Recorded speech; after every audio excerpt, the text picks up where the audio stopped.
Na live da manhã a gente fez algumas análises nas criptomoedas pensando mais no longo prazo, compra ali para daqui 2, 3 anos. Porém, no vídeo de agora a gente vai fazer algumas análises pensando em trade. Pode ser que essas oportunidades que a gente esteja vendo no curto prazo, com o Bitcoin dando uma caidinha, as altcoins deem oportunidade para fazer swing trade. Vem comigo no vídeo que a gente vai analisar ao vivo aqui.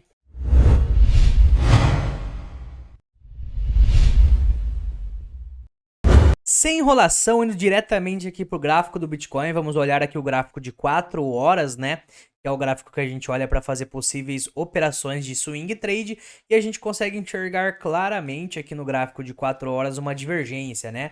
Já tracei isso para vocês algumas vezes, a gente está fazendo uma LTA aqui no próprio gráfico de 4 horas, enquanto o RSI vem fazendo uma LTB, vem fazendo topos e fundos mais baixos que os anteriores, tá? Normalmente isso daqui é uma divergência bearish, a gente pode ser que venha a ter uma correção maior aqui no gráfico de 4 horas. Quais seriam os próximos suportes que a gente consegue encontrar? Temos a média de 21 aqui nos 33 mil dólares, a média 8 semanal aqui nos 31 mil dólares, e essa região dos 31 mil dólares é a melhor região para você fazer aporte até para longo prazo, tá? Falamos um pouco disso na live da manhã, que fizemos análise para longo prazo, mas olha só esse local, que local interessante, que eu acabei de colocar essa bola, é onde está a média 8 semanal também, é exatamente os topos anteriores, né? Então seria um local interessante até para aporte de longo prazo. Mas como foco aqui é realmente operações mais de swing trade, que duram 2, 3 dias, né?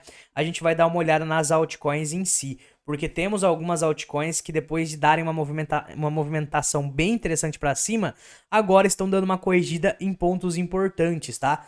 Quando a gente para analisar, por exemplo, Rune, olha só como é que o Rune tá numa tendência de alta violenta, né? A gente consegue enxergar claramente topos e fundos mais altos que os anteriores. A gente consegue enxergar, no caso de Rune aqui também, que ela tá chegando pelo menos na primeira retração de Fibonacci, né? Tá um pouquinho distante ainda, mas vai vir buscar pelo menos a 0,236 de Fibo. E quando ela vier buscar a 0,236 de Fibo, o que ela vai estar fazendo? Testando exatamente o topo anterior aqui como suporte dessa vez. Eu ficaria de olho em Rune mais ou menos nessa região de preço de 2,93 para possivelmente fazer alguma operação comprada. Vale a pena ficar de olho também, porque aqui vai ser o encontro da média de 21 períodos também, né? E quando a gente para analisar o gráfico de uma hora, indo um pouco mais de perto, né? A gente consegue analisar que o Rune já está dando entrada em sobrevenda. Normalmente, quando a gente olha Rune no sobrevenda de uma hora, a gente teve, pelo menos olhando o passado, oportunidades interessantes de trade, tá? Vamos colocar aqui no gráfico todas as vezes que a Rune fez essa movimentação. Tá exatamente agora, no gráfico de uma hora em sobrevenda. Pode ver que exatamente aqui foi outra zona que ela tocou em uma hora em sobrevenda. Olha só como é que foi uma entrada interessante. Quantos por cento ela fez depois disso, né? Vamos dar uma olhadinha aqui. 30%. Vamos ver outra vez que ela fez exatamente esse toque em uma hora em sobrevenda. Foi exatamente aqui. Cara, essa daqui foi a melhor das entradas, né? Olha só quantos por cento ela fez depois disso daqui, 104%. Tudo bem que faz um tempo já, né? Então a gente consegue analisar que poucas vezes a Rune chega nesse sobrevenda no gráfico de uma hora. Vamos ver outra vez aqui também, ó. Exatamente aqui. Quantos por cento foi essa entrada? Tudo bem que aqui a gente poderia até ter tomado um stop. Quantos por cento foi? Deixa eu ver. Cara, 4%. Provavelmente a gente teria tomado um stop nessa entrada. Duas entradas foram boas. Agora vamos ver essa próxima entrada aqui também. Olha só como é que aqui também foi uma hora em sobrevenda, exatamente nesse fundo aqui. Aqui, muito provavelmente, seria um trade interessante, né? 13%. Então, de 4 vezes que ela tocou nos sobrevendas, 3 vezes foram trades interessantes. A gente provavelmente tomaria um stopzinho nesse trade aqui, mas as outras 3 vezes que ela deu oportunidade no uma hora em sobrevenda aqui no RSI, a gente teve oportunidades interessantes em Rune. Lembrando que eu tô fazendo uma análise aqui para trade, tá? Olhando o restante das análises, ela não tá dando entrada em Fibonacci, ela não tá dando entrada em questão de price action em si, porque ela nem chegou no topo anterior dessa movimentação ainda, tá? A única entrada que ela tá dando aqui é o de uma hora em sobrevenda, tá? Mas já é uma entrada interessante, porque quando a gente faz o backtest, né? Olhando o passado, a gente consegue ver que foram todas as vezes, menos essa vez aqui, entradas interessantes. Porém, o risco tá um pouco grande, porque se o Bitcoin dá uma corrigidinha, ó, pode ver que ele tá caindo menos 1%, já temos algumas altcoins sofrendo bastante, né? Como ele tá com muita dominância, qualquer quedinha que o Bitcoin dá, a gente pode ver as altcoins sofrendo bastante, beleza? Outra altcoin que eu separei aqui pra gente conseguir dar uma olhada, cara, é a própria FET, tá? Deixa eu até escrever aqui. Ela deu uma baita subida aí também e tá dando uma corrigida um pouco maior exatamente agora. Olha só que interessante que a FET tá fazendo no 1 hora em sobrevenda aqui também, né? A gente consegue analisar aqui. São poucas as vezes que ela tocou nesse 1 hora em sobrevenda. Aqui foi uma vez. Cara, aqui ela chegou bem próximo aqui do 1 hora em sobrevendas. Vamos ver aonde foi isso aqui lá no gráfico. Cara, foi exatamente nessa queda aqui, né? Ó. Foi exatamente nesse ponto aqui. Vamos ver quantos por cento ela fez depois. Acabou fazendo 9%, seria um trade interessante. Vamos ver outras vezes que ela chegou a tocar nesse ponto aqui de 1 hora em sobrevenda, tá? Faz bastante tempo. Outra vez foi exatamente aqui. Aqui foi uma zona interessante também. Ela tocou praticamente em fundo. Depois ela deu uma baita esticada, né? Ela ficou um pouco lateral antes para depois dar uma baita esticada. Vamos ver outra vez que ela tocou em 1 hora em sobrevenda. Só pra gente analisar 3 vezes, né? Cara, foi aqui também. Foi praticamente um fundo. Ela ficou bastante tempo em fundo aqui, ó. Meio lateral. Então seria abrir essa operação. Você deixaria o stop mais ou menos abaixo aqui, né? Um pouco mais abaixo. E depois ela deu uma subidinha aqui. Vamos ver quantos por cento foi essa subida.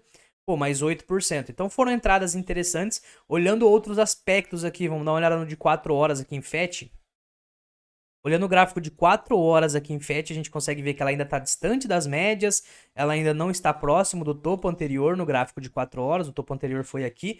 Então, cara, não entraria também em FET. A Rune, poucas vezes ela tocou em 1 hora em sobrevenda, mas é um motivo só de entrada. Essas entradas por um motivo só não acho tão interessante, tá? Eu gosto que o gráfico esteja me dando vários motivos para eu abrir essa operação. Vamos dar uma olhada em mais alguma aqui, ó. Vou pegar a própria Sui, que subiu bem nesses últimos períodos aí. Vamos ver como é que tá a situação de Sui. Olhando questão de price action, a Sui já tá num local interessante, né? A gente consegue ver que aqui é um suporte, porque foi topo aqui atrás. Aqui ela teve alguns toques também, né? Então é uma região meio congestionada aqui pra Sui. Pode ser uma possível entrada com suporte interessante aqui no caso de Sui. Ela tá fazendo um fundo, se isso for fundo, né? Porque ainda não aconteceu. Pode ser que seja mais alto que o anterior. Questão de médias aqui não está dando entrada. Ela não tem divergência no RSI de 4 horas, fazendo fundos e topos mais altos que os anteriores, enquanto o gráfico está fazendo fundos e topos mais altos que os anteriores também. Vamos dar uma olhada no gráfico de 1 hora para ver a questão de sobrevenda do RSI. Não está em zona de sobrevenda no RSI, né? Mas não temos divergência bearish também, porque o RSI está caindo e o preço também está caindo exatamente no mesmo momento, no mesmo período. Cara, só um motivo de entrada que seria esse suporte não me agrada também. Vamos dar uma olhada em mais algumas aqui para ver se a gente consegue encontrar alguma coisa. PEP de vez em quando dá oportunidades interessantes, né? Olhando o gráfico de 1 hora em PEP aqui, não estamos em sobrevenda ainda, mas a PEP normalmente não chega em sobrevenda no gráfico de 1 hora. Pode ver que de toda essa análise aqui dos últimos dias de PEP, ela chegou só uma vez aqui em sobrevenda e já faz um bom tempo, né? Então ela normalmente chega antes do sobrevenda. Pode ver que ela chega nessa região que eu coloquei a linha aqui agora. Vamos ver como que foi essas entradas aqui, ó. Aqui foi uma entrada, foi bom, né? Ela subiu depois. Aqui foi outra entradinha, foi bom também, ela subiu depois. Vamos ver, aqui foi outro toque, foi bom também, subiu depois. Quantos por cento são essas subidinhas, ó? 13%, então, pelo menos olhando o RSI, a PEP tem padrão de chegar só até aqui, ela não chega em sobrevenda, pelo menos nos últimos dias, né? Outra entradinha aqui, foi exatamente essa agulhada aqui para baixo. Aqui também, pode ver que ela deu uma subidinha depois. A PEP todas as últimas vezes, tá? Que chegou nesse local aqui, que ela tá agora no RSI, foi entrada. A gente traçou 5 vezes aqui, as 5 vezes ela subiu depois. Então vale a pena ficar de olho porque é um padrão que tá dando entrada. De 1 hora nesse local. Não chegou a ser sobrevenda aqui, mas chegou a ser uma região de entrada olhando pelo menos nos últimos dias. Agora vamos olhar outras coisas aqui, né? Porque uma entrada só, na minha opinião, não é suficiente. Vamos pular agora pro gráfico de 4 horas, ver se a gente encontra divergências. Não temos, porque olha só, gráfico de 4 horas vem fazendo uma correção, enquanto o RSI de 4 horas vem fazendo uma correção também. Não temos divergência aqui por enquanto no gráfico de 4 horas, isso é positivo, né? Se o gráfico tivesse subindo e o RSI caindo, aí sim seria uma divergência bearish, tá? Vamos dar uma olhada para ver se essa zona de preço que a PEP tá agora é um price action interessante. Vamos tirar um pouco o zoom do gráfico aqui. Cara, a gente consegue ver que ela tá fazendo suporte numa zona que já foi topinho aqui de reteste, foi fundo aqui para depois dar uma baita pivotada, foi fundo aqui também, toque aqui também, então 2 motivos de entrada aqui, porque aqui é suporte. Agora a gente vai jogar Fibonacci para ver se temos alguma coisa de Fibonacci nessa região aqui. Olha, ela chegou a tocar 0,382 de Fibonacci e agora ela está exatamente em 0,236, tá? Pode ser que a PEP esteja fazendo uma bandeira de alta, porque se a gente não perde 0,382, é considerado ainda uma bandeira de alta. Se a gente coloca o mastro da bandeira aqui, até fiz essa análise recentemente, né? A gente coloca o mastro dessa bandeira aqui, a gente consegue verificar um triângulo aqui, né? Triângulo não, né? Mais um canalzinho de baixa. Canais de baixa normalmente rompem pra cima, tá, rapaziada? Isso daqui formaria uma bandeirinha de alta. Vamos ver quantos por cento aqui, ó. Caso ela replique o mastro, a gente tá falando de PEP voltar, dar uma baita alta aqui, né? Quer dizer que ela vai fazer isso? Não, é apenas um padrão que tá sendo formado aqui na PEP, mas tá interessante aqui, PEP, tá? PEP das que eu analisei até agora é uma das mais interessantes aqui. Parece que ela tá fazendo uma bandeira de alta para começar a voltar a subir. Vamos dar uma olhadinha em mais algumas aqui para ver se a gente acha mais alguma que esteja interessante, tá? Porque de todas aqui, a PEP foi a melhorzinha, só que também não tá lá aquelas coisas. Tá dando 2 motivos de entrada. Eu gosto de criptomoedas que estão falando, pelo amor de Deus, abra uma operação aqui agora pra gente conseguir lucrar juntos, tá? E nenhuma das que eu analisei aqui tá fazendo isso no momento. Vamos dar uma olhadinha. Uma que tá bem interessante aqui, na minha opinião, é o Bitcoin Cash, tá? Quando a gente para analisar o Bitcoin Cash, a gente consegue enxergar claramente uma LTA, que na verdade não é só uma LTA, e sim um canal de alta. Olha que canal de alta bonito. Ela tá realmente há um bom tempo obedecendo esse canal de alta. Desde o dia 18 de agosto aí, ela vem fazendo basicamente fundo aqui na base do canal, topo. Fundo na base do canal, topo.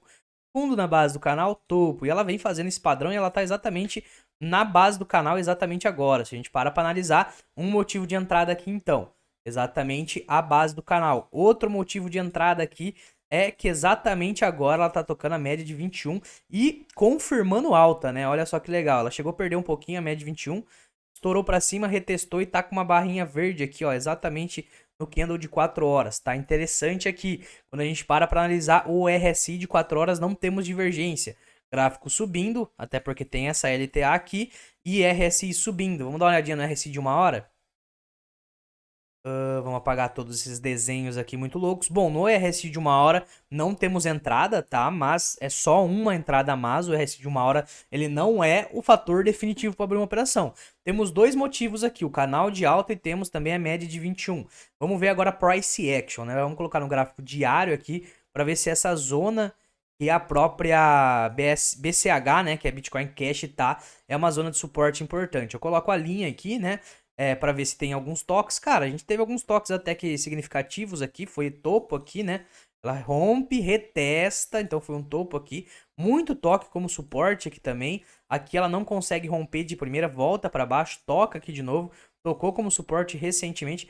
A melhor até agora nessa análise aqui de altcoins foi realmente a BCH. A gente consegue enxergar o RSI saudável, olha só que RSI bonito. O RSI vem fazendo topos e fundos mais altos que os anteriores no gráfico diário, enquanto o próprio gráfico diário também tem aquele canal de alta que eu já tracei aqui para vocês. Realmente é a mais interessante. Inclusive a gente abriu essa posição aqui ontem, né? A gente conseguiu abrir uma operação lá na sala de sinais ontem em BCH. Lembrando que a gente utiliza a Bybit, que é a melhor de todas em questão de taxa para operar, tá, rapaziada? Vocês que operam aí, fazem operações em futuro, sabem que a taxa conta demais. Como a gente faz trade ali de 2, 3, 4 dias, se você deixa isso daí numa corretora que tem muita taxa, você já vai perder muito de taxa. Então faça o seu link, sua conta aí pelo link nosso na Bybit, que é a melhor corretora, além de você conseguir ajudar o canal. Beleza? Então BCH, de todas as que a gente analisou aqui no vídeo, foi a melhor. O Bitcoin ainda pode ser que venha a ter correções maiores, porque ele já está muito esticado, tá? A gente consegue já ver divergência até no gráfico diário aqui no Bitcoin. Olha só como é que tá fazendo lá no gráfico diário, topos e fundos mais altos que os anteriores e o RSI dando uma afrouxada. Então tem que tomar muito cuidado, porque caso o Bitcoin venha dar uma caída aqui, cara, ele vir testar zonas como o topo anterior e tudo mais, as altcoins vão estopar você. E o stop faz parte, tá, gente? Para quem é trader, tem que se acostumar. Stop faz parte, não tem como acertar todas as operações. O trader, ele trabalha com probabilidade, não quer dizer que a probabilidade vai acontecer com 100% de certeza. Pode ser que aconteça. Por isso que a gente sempre procura operações que estão dando vários motivos de entrada. RSI, suporte e resistência, Fibonacci, várias entradas na mesma operação, para daí sim ser uma operação mais assertiva, mas não necessariamente não vai estopar. O bom do trader, o trader que realmente tem consistência e tem resultado, é o trader que consegue fazer mais gains, né, mais operações que ganham do que perdem. Mas, por exemplo, na nossa sala de sinais, cara, a gente faz 15 operações, 13 operações no mês, não gostamos de operar todo dia. Dessas 13, 4, 5 tem stop. Só que de 14, 15 operações, se 5 tem stop, 10 foram positivas. Essas 10 pagam as que não foram tão boas e além disso acaba lucrando, né? Esse é o objetivo no final do mês de um trader. Você tem que, quando você faz operações de swing trade, position trade, scalp até mesmo, você tem que fechar no positivo. Agora, não tomar stop é algo que não vai existir. Então, se você gosta de fazer operações e fica puto quando toma um stop ou algo do tipo, cara, talvez o seu emocional precisa ser calibrado. Talvez você precisa fazer setups ali, estratégias, gerenciamento de risco para saber que você vai ser estopado em algumas operações no mês. Porém, no final do mês tem que fechar positivo. Aí você sempre tem que analisar também quais são os erros que você está cometendo na hora de fazer um trade. Às vezes o cara já bateu 3 alvos numa operação e não fechou a operação por conta da ganância. Ganância é algo emocional também. A maioria dos traders não possuem resultado no final do mês, não por conta de gráfico. Pô, o gráfico é uma das partes, não é a melhor parte para você ter resultado, e sim o emocional. A maioria dos traders não tem resultado por conta do emocional. Deixa a ganância tomar conta, aí o mercado vai, sobe, ele não fecha a operação, devolve tudo. Por que não fechou? Por conta de ganância. Não coloca stop. Muito trader não coloca stop. Por que não coloca stop? Porque acha que o mercado vai fazer o que ele tá pensando. Fala, não preciso pôr stop não. Mais uma vez, arrogância. Então temos todas essas ferramentas aí, stop loss, stop gain, alvo 1, alvo 2, alvo 3, conseguir tentar combater o nosso próprio psicológico. Quando a gente faz um trade, por exemplo, lá na nossa sala de sinais, ou até mesmo minhas próprias operações, eu já coloco o stop, já coloco os alvos e não fico olhando que nem um doido o gráfico. Porque senão a chance de você deixar o emocional tomar conta é muito grande. Você tem que abrir uma operação, já deixar essa operação setada, né? Com stop, alvos, tudo certinho, porque depois que você abriu essa operação, depois que você analisou todo o gráfico, achou que ali era uma operação viável de fazer, você não vai mexer mais. Mesmo que te stop, você não vai colocar mais margem, que é outra coisa que a galera erra demais. Então, o emocional é o que te tira do jogo. Se você não tem emocional suficiente para fazer trade, não faça trade, compre só para longo prazo. Uma coisa que a gente sempre fala aqui também, a gente não fica fazendo trade com o nosso capital de hold. Uma coisa é o capital de hold, ele fica lá parado, ele fica lá para daqui 2, 3 anos. Cara, de todo o meu capital em cripto, 5% é para trade, o resto é hold DeFi. Então, esse 5% aí é com ele que eu faço as operações, não é com o meu capital que é lá para longo prazo. Porque a chance de dar merda, você vender para tentar recomprar mais abaixo no de longo prazo e você perder o time e comprar menor quantidade de criptomoedas é gigantesca, beleza? Rapaziada, espero que vocês tenham gostado aí, tamo junto, deixa esse like para fortalecer. Bye!